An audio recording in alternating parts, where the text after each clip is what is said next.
Hi, this is the next revision video. This time it's going to be on the Bosnian Crisis, following on from the last video, which was on Morocco. Okay, with events in Bosnia, the background to it, Turkey at this point in time had an empire called the Ottoman Empire. This empire was falling apart. So Turkey's empire in the southeast of Europe was falling apart, and many people in southeast Europe were Slavs. So think, almost think Yugoslav. Okay, so a lot of people in this neck of the woods, southeast Europe, were Slav. Now, the main Slav country at this time was Serbia, and Serbia's aim was to unite all Slav countries together, right? So to get this Balkan area united together, and Serbia would be the head. Okay, they would be the key power in the Balkans. Now, Austria-Hungary were very, very, very concerned.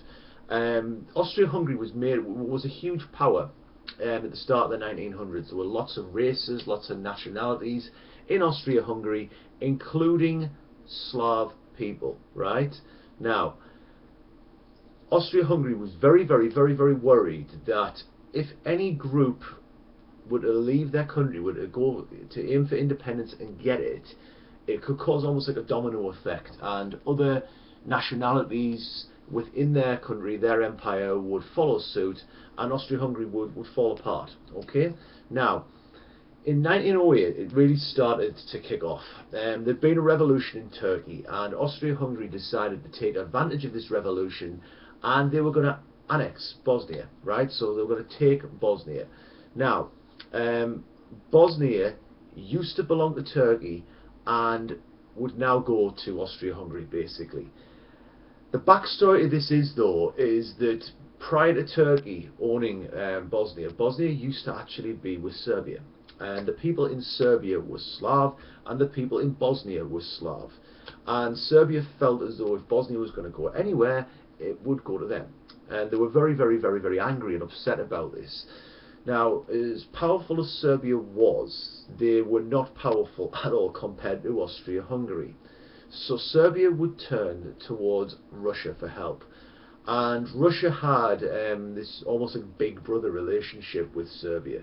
So Russia saw itself as a big brother to Serbia, and to be a little bit more sinister, you could say that Russia also had an interest here, because the Balkans, which includes Serbia, which includes Bosnia, was like a gateway to the Mediterranean for any country which controlled it. So Russia had an interest in this as well.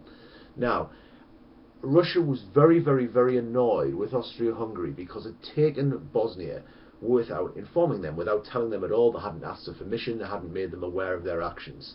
So, just like with Morocco, we have an international conference over the issue. Okay? Now, Wilhelm and Germany will get involved here. Now, the background to it really is that Kaiser Wilhelm was furious. He was very, very angry that Austria-Hungary had made this move of taking Bosnia without asking him. Like, think what this could have led to. This escalates, Germany's involved in a war. But he gave his full support to Austria-Hungary, and the reason for this is that he was worried about being surrounded. I mentioned this with the Moroccan Crisis video. France on one side, Russia on the other, Britain controlling the sea, and basically he needed to keep Austria-Hungary happy. He didn't want Germany to be left by themselves dealing with these three other powers, the triple entente, which he saw as an alliance. Okay, now basically what you've got is, on top of this, he sort of owes Austria-Hungary a favour. If you think back, the Moroccan Crisis, the Algeciras conference, Austria-Hungary had supported Germany, so he had to support Austria-Hungary. If the Kaiser didn't do this, he basically loses an ally, and again he's left by himself in the middle of Europe. He's encircled. Now, the outcome of this is that Russia was too weak and disorganised at this point in time to take on Germany. So they back down. They back down. Now, there is a humiliation aspect here. Russia has backed down from Germany. Germany's basically aware that they've got the more powerful army, but this will mean Russia doesn't want to do this again. So Russia's going to start preparing for war, so they're not humiliated and embarrassed like this again. Austria are becoming more and more confident of German support now.